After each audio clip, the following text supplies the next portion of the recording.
సర్వేలన్నీ బాగున్నా కమలా హ్యారిస్ ను తీవ్రమైన ఒత్తిడికి గురి చేస్తున్నారు ప్రతిపక్ష రిపబ్లికన్లు. ముఖ్యంగా డొనాల్డ్ ట్రంప్ ఘోరమైన వ్యాఖ్యలు చేస్తున్నారు. కమలా హ్యారిస్ పేరుతో సహా ఆమె కుటుంబం, తన వ్యక్తిగత జీవితం టార్గెట్ గా మాటల దాడి నడుస్తుంది. అయితే ఇప్పటికే అమెరికాలో భారీగా మద్దతు పొందిన హ్యారిస్ పోరాడినప్పుడే విజయం దక్కుతుందని ఇటీవల ఓ ప్రసంగంలో వెల్లడించారు. దానికి తగ్గట్లే పోరాటం చేయడానికి సిద్ధమయ్యారు.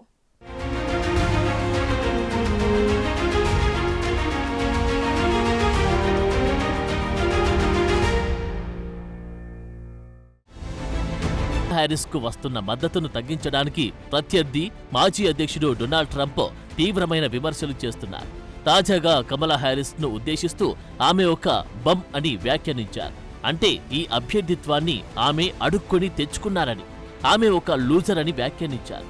ఇప్పటికే వైస్ ప్రెసిడెంట్ గా హ్యారిస్ విఫలమయ్యారని ఆరోపించారు. ఫ్లోరిడాలోని వెస్ట్ పామ్ బీచ్ లోని బిలీవర్స్ సమ్మిట్ లో ప్రసంగిస్తూ ఈ కామెంట్ చేశారు.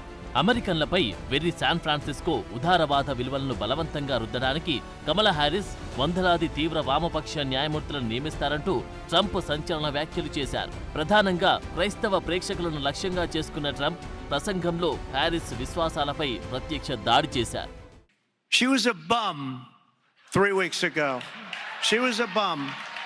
A failed vice president in a failed administration with millions of people crossing, and she was the border czar. Now they're trying to say she never was the border czar. She had nothing to do with the border. She was the border czar. They're trying to take it. They're deleting it all over the place. They want to take it because we have the worst border in history. ప్రచారంలో కమలా Harris పేరును ప్రస్తావిస్తూ Trump రేసిజాన్ని కూడా రెచ్చగొట్టారు. ఆమె పేరును ప్రస్తావించినప్పుడు ఉద్దేశపూర్వకంగా తడబడినట్లు నటించాడని విమర్శలు ఎదుర్కొన్నారు. ఆమె పేరు చెప్పడానికి అనేక మార్గాలున్నాయి. ఆమె పేరు ఎలా పలకాలో తన సిబ్బంది తనకు వివరిస్తూ కామాలా, కహ్మాలా అని ఎలాగైనా పిలవచ్చు అని అన్నట్లు ట్రంప్ పేర్కొన్నారు. అయితే ఆమె పేరును 7 రకాలుగా పలకొచ్చని, కావాలంటే చాలా రకాలుగా పిలవచ్చని హేళనగా మాట్లాడారు. But if radical, liberal Kamala Harris gets in, and by the way, there are numerous ways of saying her name. They were explaining to me, you can say Kamala, you can say Kamala. I said, don't worry about it. It doesn't matter what I say. I couldn't care less if I mispronounce it or not. I couldn't care less. Some people think I mispronounce it on purpose, but actually I've heard it said about 7 different ways. There are a lot of ways.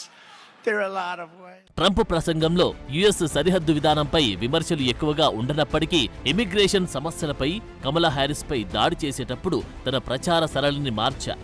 రాజ్యాంగం, మత స్వేచ్ఛలను అణగదొక్కేందుకు Harris hard core మార్క్సిస్టులతో సుప్రీంకోర్టును నింపేస్తారని Trump పేర్కొన్నారు. ఇక ట్రంప్తో పాటు Republican నేతలు కూడా తీవ్రమైన వ్యాఖ్యలు చేస్తున్నారు. డెమోక్రటిక్ పార్టీ పిల్లలేని, పిల్లల ఆధీనంలో ఉందంటూ వ్యక్తిగతంగా అవహేళన చేస్తున్నారు.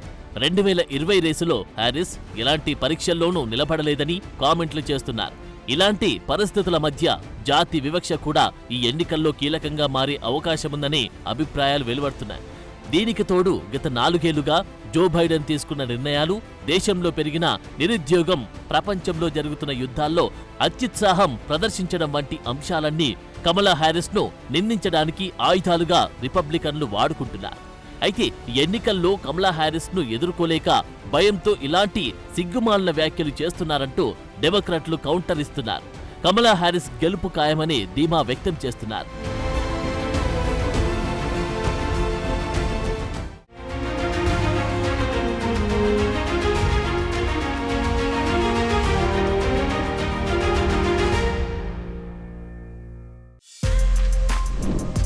For more videos like this, subscribe Big TV channel.